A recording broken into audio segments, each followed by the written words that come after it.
Hey folks, Steve here. Here's a video on consolidation, reorganization, not quite sure what to call it.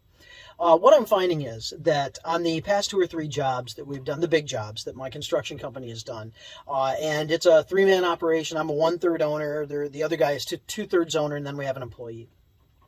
So with that, I am finding that I'm becoming the electrical guy. And then it was kind of clearly stated on this last job, hey Spence, you're the electrical guy. And I've been doing electrical for a long time now, and on our jobs, back when we were a different company and we had some other people involved. So no big deal. I like it. I know what I'm doing. So this is good stuff. And everything electrical that we touch is always inspected by a third-party electrical inspector, and our code enforcement for all of the local areas, city, town, all that kind of stuff. They look for that. And if you don't have the sticker, if you don't have the signature, the note, the form, then codes won't. Also, they will not pass you either without that electrical.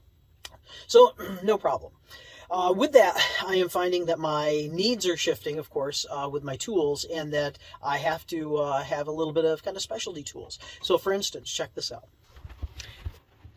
So one tool I have now, which I think I did a short video on, and I'm not going to run a bunch of staples to test the tool out for you because there are a lot of videos that already do that. But I have this electrical stapler.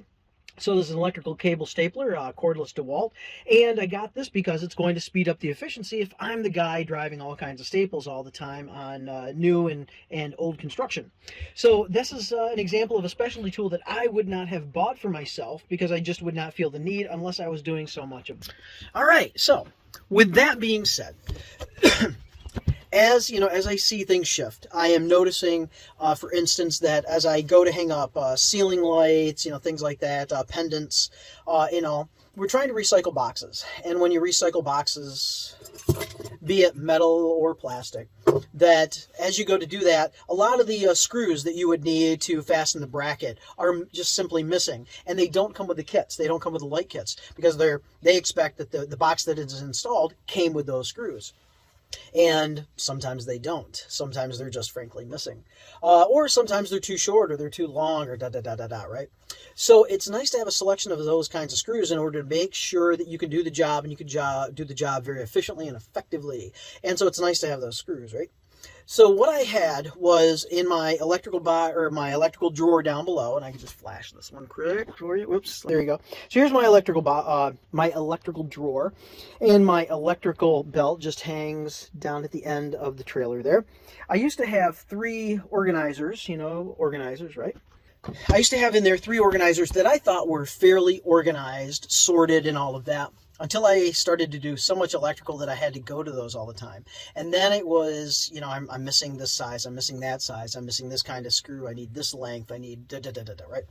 So I went ahead and started to make a few purchases, a little box of screws here, a little box of screws there. Primarily 632s and 832s are the 2 kinds of screws that typically you need for electrical. For instance, right here on a switch, that is a 632, and I believe that's a 632, and that's a 3/4 maybe, and I have 3/4 all the way up now, just in case, because what if you have to install this over tile and this screw needs to be longer? What if you need a spacer? Well, I have used crimps in the past as spacers. They make beautiful spacers. I have used washers. I have used other things, and now I have invested in a kit like this to where all of these, I think orange or red rubber things, these are spacers. You cut them. You can see where I've cut a couple here already. You cut them, and you can cut them any size you need, and they can become the spacer, and they don't really compress, so things like that. But 632, right? Or you need 832. And I was finding that sometimes you needed longer and sometimes you needed very short 832s. Where do you get 832s usage? Right here in these types of boxes from the ceiling that you typically have these mounting screws for your bracket, and that's an 832 screw. Also, by the way, almost dropped it. In a Romex connector, what I call a Romex connector, but actually it is because I'm looking at the jar, NM non-metal cable connector, strain relief. That's an 832 as well. But with 832s, I would just need bigger, smaller.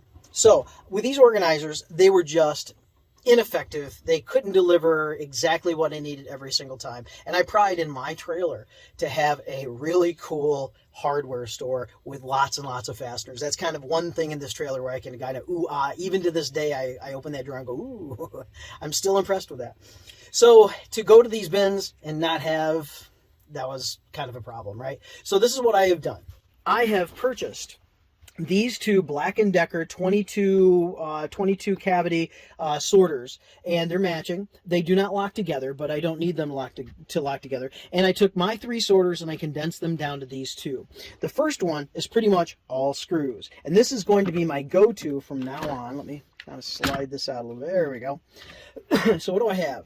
Well, remember that 632 screw, right? For these things, and for basically any electrical fixture. Here we are. 632. There's your 1 inch, 1.25 inches, 1.5 inches, all the nuts you could ever possibly want for 632, and 2 inch. And I can't imagine needing to go above 2 inch. Then 832s, right? 832, that's just kind of spillover, but that's 832. 832 nuts, again, all the nuts you could ask for. 832, small, getting bigger, really big. This was a little bit of overflow, and that was a little bit of overflow because I want this bin here did not have an organizer slot, and I needed this much space for these 2 inch. So I kind of slid these over there and then these over here. So that's all it is. And your cover plate screws. All the white I could possibly need, all the ivory. I don't hardly do any ivory these days, or almond, but there you go. And some brass. So, you've got that there as well. And maybe a couple of specialty things. So this is going to be a very big go-to organizer. And the other organizer, when I condense down, is this one. And this is very specialized in the fact that I do not use a lot of these crimp connectors. Somewhere I thought I had the spade connectors, the 2-prong connectors.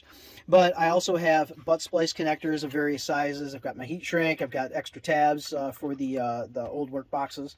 Coax. Here are a lot of different brackets that I've managed to save over the years, just in case I need a bracket application to hang a light, hang a ceiling fan, whatever. And all kinds of nipples that I have harvested from various lights that I've taken down. Extra pull chain, fan balancing kit that I've never ever had work correctly for me. Whole bunch of nuts that actually fit that nipple thread pattern, and then just a very large nipple application there, and a couple of these old hanger brackets. All right, so 3 organizers became 2 organizers, and 2 organizers are now very organized, and I believe I'll have all of the screws that I will need to make all the electrical that I'm doing happen just from that aspect, because that was starting to get very frustrating. Oh, I need that 2 inch 832 to get this thing up there because it's a deep box, or I've got to space it down because we've added a layer of sheetrock to the existing ceiling, and because we couldn't take the ceiling down, but they needed a new ceiling, and right? Okay, well, there you go. This is kind of how I'm shifting a little bit more organization in one aspect. And this is really cool because now I'm kind of on the fine details of this trailer as I see applications. One thing is, I know I got a mess in my plumbing box, my plumbing drawer and my plumbing box, but I'm not doing so much plumbing these days that I'm having the trouble like with electrical. I know I've got the tools. But as far as, whatever plumbing things that I would need every day or need as applications, and I thought I had and don't have a lot of, or don't have the exact size, I would find that out if I did a lot more plumbing. Like when I was doing a whole lot of PEX, I realized, what I was needing and what I had. And so those are actually pretty good for PEX. If I show up on a job, I'm going to be able to do a fair amount of PEX. I'm light on copper these days because I haven't sweated copper in months now, except for just like some small repairs. And so if I were doing a major copper job, then I would find that I'm probably deficient. So, with this trailer, I'm able to now starting to dial in, and I hope I shift over and do a lot more plumbing and then realize I can dial that one in, and or whatever it is, right? So, dialing things in and just making sure that I'm Johnny on the spot, ready to go with whatever I need, because that's what I get paid for. And showing up with a trailer like this, that's what I expect. So, well, it looks like you've got everything.